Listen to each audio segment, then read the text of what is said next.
Well, Dan Fenn, we are so honored to have had you speak before our audience today at TEDxBeaconStreet, understanding that you are one of a handful of those who served in the administration in the White House of President Kennedy.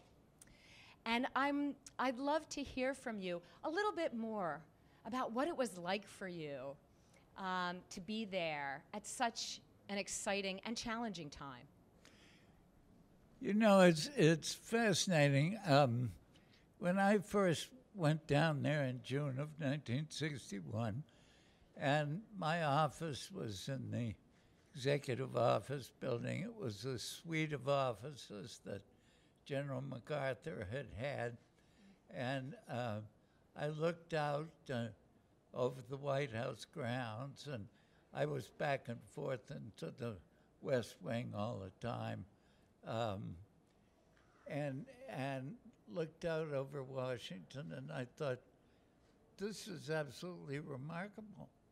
When I had been in the White House some months earlier to visit with Ken O'Donnell, the president's appointment secretary, my old friend, and the White House usher took me into Ken's office, which was just outside the Oval Office. I saw him for the first time in months, and you know, the two of us just burst out laughing. I mean, what were we doing in a place like this, you know?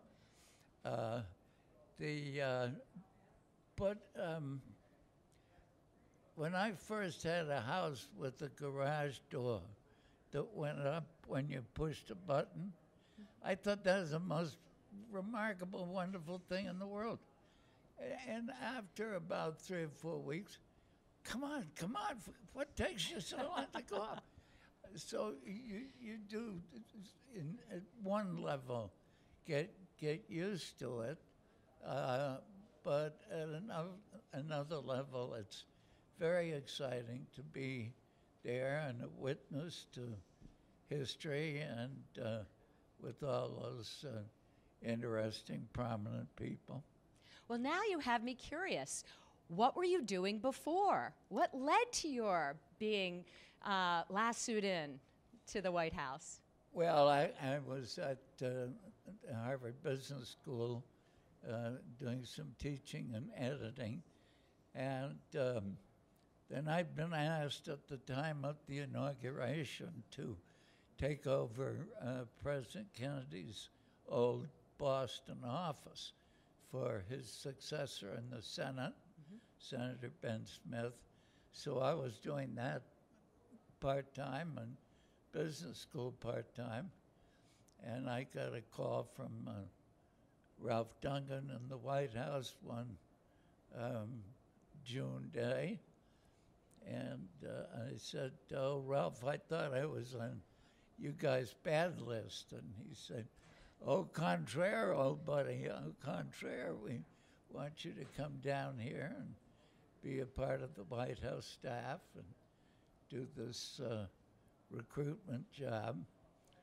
It was interesting how that happened. I think I'd gotten to know President Kennedy when he was, particularly when he was a senator, and helped on some of his projects here. And as best I can figure, what happened was that rather casually, he said to Ken O'Donnell one day, you know, filling these presidential appointment jobs, he called executive personnel for some reason, I don't know why, you know, nominated by the president, confirmed by the Senate, those jobs don't get completely full by the time an administration takes office, because people die and move on and terms run out and people get promoted. We need in the White House a permanent talent search. And Kenny said, what about Dan? And he said, fine. Which is sort of weird when you think of it. You'd think he would have said, well, nice fellow and all that, but what does he know about personnel work? The answer to that would have been zero. and what does he know about the federal government? The answer to that would have been zero. Well, I'll tell you, I'm going to be remiss if I don't ask you about your involvement in founding this very library and the vision that you had that made it different from what had come before. Could you tell us?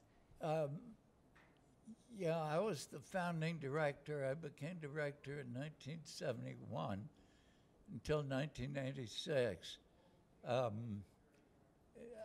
until that time, presidential libraries had been a rather unhappy marriage between the archives and the museum. And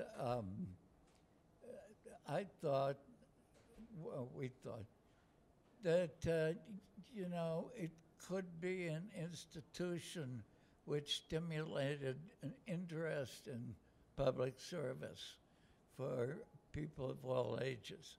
He was devoted to public service. He was devoted to politics. And so we added a whole educational component and a lot of community outreach and made it, as it is today, a very lively, outgoing place that runs programs like this. And I'm thrilled with what my successors have done with it.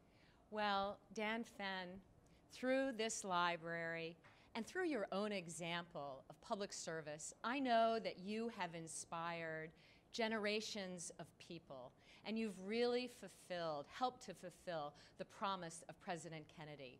We're so grateful to have you here today. Thank you for coming. Thank you.